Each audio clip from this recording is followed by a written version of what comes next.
अंधेर नगरी चौपट राजा, टके शेर भाजी टके शेर खाजा। यही चरितार्थ हो रहा है आज के भारत में।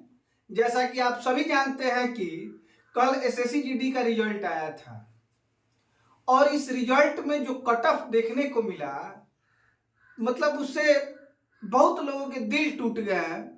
जो कि उत्तर प्रदेश और बिहार से परीक्षा देने वाले छात्र थे, शायद ही अब फिर कभी सोच पाए कि एसएससी जीडी की तैयारी करनी है। अपनी बात को रखूंगा और आप लोग इसको इतना शेयर करिए कि जो सिस्टम बना रहे हैं लोग, उनके कानों पे जरूर ये मेरी बात पहुंचनी चाहिए, उनके कानों में मेरी बात गूंजनी चाहिए। और जितने यूट्यूबर्स हैं जो पढ़ा रहे हैं, मैं उनसे भी निवेदन करूंगा कि थोड़ा एक बार बच्चों के बारे में भी सोचिए।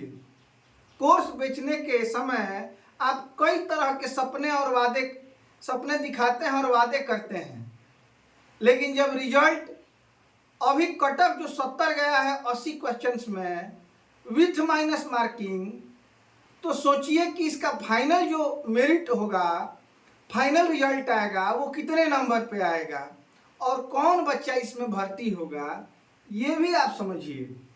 12 मार्च 2024 को सीएपीएफ के द्वारा एक नोटिस जारी किया गया कि जो भी छात्र ऐसे हैं जो मैट्रिक किसी और स्टेट से किए हैं और उनका डोमिसाइल कहीं और का है, उन सब का रीवेरिफिकेशन और वो भी फिजिकली किया जाएगा। अब इस नोटिस का आशय ये था मित्रों कि कुछ लोग फर्जी रूप से डोमिसाइल के किसी और स्टेट से बना के भर्ती हुए थे, ऐसा सीएपीएफ का मानना था, जिसकी जांच अभी भी चल रही है। ठीक है, हो सकता है कि कुछ लोग फर्जीवाड़ा किए हैं, हो सकता है कि मतलब इसमें बहुत लोग पकड़े जाए, बहुत लोगों की नौकरी भी चली जाए, ये सब हम लोग मानने के लिए तैयार हैं। लेकिन ये बताइए कि इस फर्जीवाड़ा को करने का कारण क्या है। अगर कोई बंदा ऐसा काम करता है जिसमें इतना रिस्क है कि किसी अन्य स्टेट से जाके एग्जाम देना और वहीं से भर्ती हो जाना और दलालों के चंगुल में फंस जाना, ये क्यों होता है? अगर एसएससी इस पे मंथन करे, साथ ही गवर्नमेंट इस पे मंथन करे, तो इसका उचित कारण आपको मिल सकता है। अब ये कैसे मिलेगा, थोड़ा मेरी बातों को 10 मिनट ध्यान से सुनिएगा। अगर आपको लगे कि मैं आप ही के हक की बात कर रहा हूं, तो इसको शेयर भी जरूर करिएगा, ताकि बड़े बड़े कोचिंग वाले सर जी लोग इसको जरूर शेयर करें। और बहुत से ऐसे समाज सेवी हैं जो इस मुद्दे पे एक शब्द बोलने के लिए तैयार नहीं होते हैं। इस फर्जीवाड़े का कारण क्या है? अगर इसके जड़ में चला जाए तो कल जो एसएससी जीडी का रिजल्ट आया है, वही इसका मुख्य कारण है। सरकार इसमें दोषी है। क्यों दोषी है और ये मैं क्यों कह रहा हूं, थोड़ा एक बार इस कल जो कट ऑफ आया है इस पे एक नजर आप अगर फेर लेंगे तो आप भी बहुत बढ़िया से समझ जाएंगे कि मैं क्या कहना चाहता हूं। बहुत सारी नौकरियां ऐसी हैं सेंट्रल गवर्नमेंट की जिनका मेरिट ऑल इंडिया बेसिस पे बनता है। पूरे भारत को एक निगाह से देखते हुए बहुत सारी नौकरियों का मेरिट बनता है। पहले हम लोग आरक्षण से जूझ रहे हैं, हर कैटेगरी को अलग अलग आरक्षण मिला है। जनरल को नहीं मिला था, उसको भी ईडब्ल्यूएस मिला है। थोड़ा बात हम लोग करेंगे कि जाति से उठ के क्षेत्र में कैसे आरक्षण दिया जा रहा है, जिसके कारण बच्चे मजबूर हो रहे हैं किसी न किसी दलाल के चंगुल में फंसने के लिए। और गवर्नमेंट सीधे सीधे बच्चों को दोषी बता रही है, अपने सिस्टम में झांकने का प्रयास नहीं कर रही है। ये मैं इसलिए कह रहा हूं क्योंकि आप देख सकते हैं कि अंडमान निकोबार का जो मेरिट है यूआर का, वो कितना गया है। जनरल से अगर बात की जाए, जनरल से यूआर के जिलों के, जनरल जिलों के यूआर मतलब अनरिजर्व कैटेगरी की बात की जाए तो इसका मेरिट गया है 84। आंध्र प्रदेश के बारे में बात करूंगा, वहां का मेरिट जो गया है जनरल जिले से यूआर का, तो वो गया है 69। अब मैं यूपी और बिहार की बात करूंगा। यूपी का जो मेरिट है 139 प्लस है, दशमलव में कुछ मतलब 140 नंबर पे गया है। मतलब कि 70 क्वेश्चन आपके सही होने चाहिए। कितने क्वेश्चन से? 80 क्वेश्चन से। 80 क्वेश्चन पूछे जाते हैं एसएससी के एग्जाम में, एसएससी जीडी के एग्जाम में, और उसमें से 70 क्वेश्चन सही होना चाहिए इस कट ऑफ में आने के लिए, और उसमें भी माइनस मार्किंग की व्यवस्था है। कौन भर्ती होगा इसमें? कितनी लड़ाई है यहाँ पे, और क्यों लड़ाई है ये भी सोचिए। ये नहीं कि यहाँ पे जनसंख्या ज्यादा है इसलिए ऐसा हो रहा है, ये क्योंकि यहाँ पे सीट कम है। अगर आप क्षेत्रवाद कर रहे हैं, नॉर्थ ईस्ट में यही मेरिट कहीं 41 गई है, कहीं 49 गई है, कहीं 75 गई है, कहीं 47 गई है, और यूपी में 70 क्वेश्चन सही होने चाहिए, बिहार में 126 मतलब 63 क्वेश्चन सही होने चाहिए 80 में, तो आप कट ऑफ में आएंगे। भाई साहब आपकी नौकरी पक्की नहीं हुई है, अभी भी 6 गुना छात्र इसमें बचे हुए हैं, और उन छात्रों के साथ अभी भी आपकी लड़ाई चल रही है। इसका मतलब कि 10 नंबर और बढ़ना है, मतलब कि यूपी से आपको भर्ती होना है तो आपको 80 में से 75 क्वेश्चन सही करने होंगे, और इसमें भी आपको माइनस मार्किंग से भी जूझना पड़ेगा। और इस बंदे को जो कि 80 नंबर में 80 क्वेश्चन में से 75 क्वेश्चन सही कर लेता है, उसको नौकरी कौन सी मिल रही है? तो 30,000 रुपया वेतन है उसका, और दिन भर उसको राइफल लेके घूमना है। उसका बेहतरीन तरीके से मेडिकल जांच किया जाता है।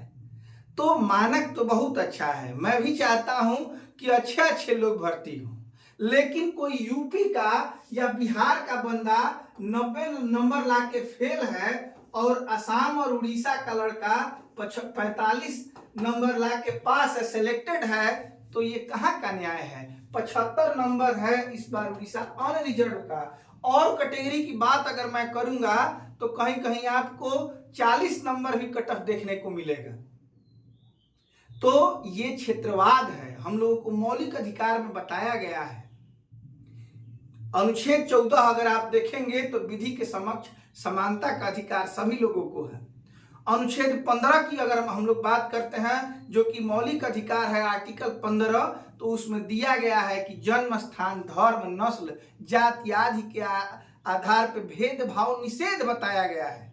कैसा निषेध है ये? तो यहाँ जो नाइंसाफी चल रही है यूपी बिहार के बच्चों के साथ, इस पे बड़े बड़े कोचिंग वाले जो हैं, जो तैयारी के नाम पे पैसों की वसूली करते हैं, वो क्यों नहीं बोल रहे हैं? इसका सोल्यूशन है मेरे पास। मैं केवल मुद्दा उठाने नहीं आया हूं, आप भी इस पे जांच कर रहे हैं, सीएपीएफ इस पे जांच कर रही है, लेकिन आपके सिस्टम में इतना छेद है कि कोई भी दलाल, कोई भी ठग बच्चों को ठग के, जिसकी उम्र 18 साल है, उसको ज्ञान ही कितना है, उसको कोई भी ठग सकता है। बड़े बड़े लोग, ज्यादा उम्र के लोग भी इसके शिकार होते हैं। और बेरोजगारी से जूझता हुआ युवा, जिसके परिवार वाले ही उसको ताना मारते हैं कि तुम क्या कर रहे हो, पड़ोसी का लड़का भर्ती हो गया। परिवार को यह मतलब नहीं कि पड़ोसी का लड़का कहां से भर्ती हुआ, कैसे भर्ती हुआ, कितना पैसा देकर भर्ती हुआ, लेकिन अपने बच्चों को लोग ताना मारते हैं। रिश्तेदार आते हैं तो पूछते हैं कि तुम क्या कर रहे हो, तुम्हारी तैयारी कब तक चलेगी? इसका जवाब बच्चों के पास नहीं होता। बच्चे कहां से ला पाएंगे 75 नंबर? अब आप किस आधार पर कर रहे हैं कि अंडमान में बच्चों का मेरिट कम लगना चाहिए? चलिए मान लेते हैं वहां पे नेटवर्क की व्यवस्था सही नहीं होगी, उड़ीसा में बच्चों का नंबर क्यों होना चाहिए कम? वहां पे तो विकसित राज्य है वो उड़ीसा। केरल में नंबर क्यों कम होना चाहिए? तो असम में क्यों नंबर होना चाहिए कम? क्या वहां सरकार काम नहीं कर रही है? क्या वहां पे जियो का नेटवर्क नहीं है? क्या यहाँ पे गरीब बच्चे नहीं है? उत्तर प्रदेश में, बिहार में गरीब बच्चे नहीं है, हरियाणा में गरीब बच्चे नहीं है, दिल्ली में गरीब बच्चे नहीं रहे? एक मेरिट बननी चाहिए। इस बार हम लोग इसका अभियान चलाएंगे इसके लिए। अगर आप देश के लिए एक मेरिट की व्यवस्था नहीं कर सकते हैं तो यूसीसी का क्या मतलब है? एक आधार कार्ड का क्या मतलब है? इसका क्या मतलब है? हम लोग भी ऑफलाइन पढ़ाते हैं, ऑनलाइन पढ़ाते हैं। जहां ऑफलाइन की व्यवस्था नहीं है वहां पे ऑनलाइन क्लास चलता है। बड़े बड़े कोचिंग संस्थान कहां नहीं देखे जा सकते हैं, बस नेटवर्क होना चाहिए। तो जो आरक्षण आप दे रहे हैं क्षेत्र के आधार पे, कम से कम वो तो खत्म करिए। आप लोगों से हाथ जोड़ के निवेदन है, सिस्टम में बैठे लोगों, इस पे एक बार विवेचना कीजिए, एक बार इस पे फिर से ध्यान देने की जरूरत है। आप तो पढ़े लिखे लोग हैं, बढ़िया बढ़िया जगह पे बैठ गए हैं, लेकिन बुद्धि गॉड गिफ्टेड होती है। आपका ज़्यादा है, किसी का कम है। इसका कम है वो सिपाही की नौकरी करेगा, ट्रेडमैन की नौकरी करेगा। जिसका अधिक है वो अधिकारी बनेगा। लेकिन मेरिट तो एक ही होनी चाहिए। अगर मेरिट एक ही होगी तो बच्चों को तो कम से कम ये लगेगा कि हम भी लड़ाई में हैं, हमें भी पढ़ना चाहिए। अगर मैं टीचर हूँ, लेकिन मैं भी यूपी से अगर तैयारी करूँ तो मुझे भी संशय है, मैं नहीं हो पाऊंगा। मैं खुद ही सरेंडर करता हूँ, मैं बच्चों को कहाँ से करा पाऊंगा। तो बच्चों के दुख को समझिए। यहाँ शासन का गलियारा जो है उत्तर प्रदेश और बिहार से ही गुजरता है। उत्तर प्रदेश, बिहार, मध्य प्रदेश, राजस्थान, सब की दशा एक ही है। आप केवल वोट मांगने हमारे पास आते हैं, हमारे दर्द को, दुखड़े को कौन सुनेगा। बच्चों, आप इस वीडियो को शेयर करिए, ज़्यादा से ज़्यादा शेयर करिए, ताकि ऐसे तानाशाह लोग जो कि बच्चों की बात मानने के लिए तैयार नहीं हैं, और झूठे लोग जो कि दिखावा करते हैं बच्चों का पक्ष लेने का, कम से कम वो इस पे भी एक बार आवाज़ उठा सके। इसके विरोध में अभियान चलाना है। हम लोग 75 क्वेश्चन करके 80 में भर्ती होंगे, और कोई असम का लड़का, बंगाल का लड़का 30 क्वेश्चन, 40 क्वेश्चन, 45 क्वेश्चन करके भर्ती होगा। ये कहाँ का न्याय है। एक यही तो परीक्षा है जो रेगुलर हो रही है। हर साल इसके फॉर्म पड़ते हैं, हर साल बच्चों को मौका मिलता है एसएससी जीडी का एग्जाम देने का, और इसमें भी ऐसा मेरिट यूपी के बच्चों के लिए लगता है कि बनाया ही नहीं गया है। कहाँ से लोग भर्ती होते हैं। मैं ये जानता हूँ 75 लाने वाले बहुत सारे लोग, सभी की बात मैं नहीं कर रहा हूँ, बहुत सारे लोग हैकिंग का सहारा ले रहे हैं। कहाँ नहीं पेपर आउट हो रहा है, कहाँ नहीं हैकिंग हो रहा है, कौन नहीं जानता है। आप देखिए, नीट की परीक्षा में भी हैकिंग के और पेपर आउट के माध्यम से लोगों ने खेल कर दिया है। आप देखिए, बिहार टीआरई 3.0 में भी काम किया गया है, जो कि दुर्भाग्यवश पकड़े गए हैं। ऐसे ही एसएससी जीडी में काम करके लोग निकल जा रहे हैं, 75 लाख के भर्ती हो जा रहे हैं, और जो सही में तैयारी करने वाले लड़के हैं, सही में, वो नौकरी से जीवन भर वंचित रहते हैं। इनके दुख को, दर्द को समझिए। अब इसको हम लोग बर्दाश्त नहीं करेंगे। इसका विरोध होगा, चाहे जो भी करना हो, चाहे जेल जाना हो, चाहे धरना करना हो, चाहे प्रदर्शन करना हो। ठीक है, चलिए मिलते हैं अगले वीडियो में फिर से। नमस्कार।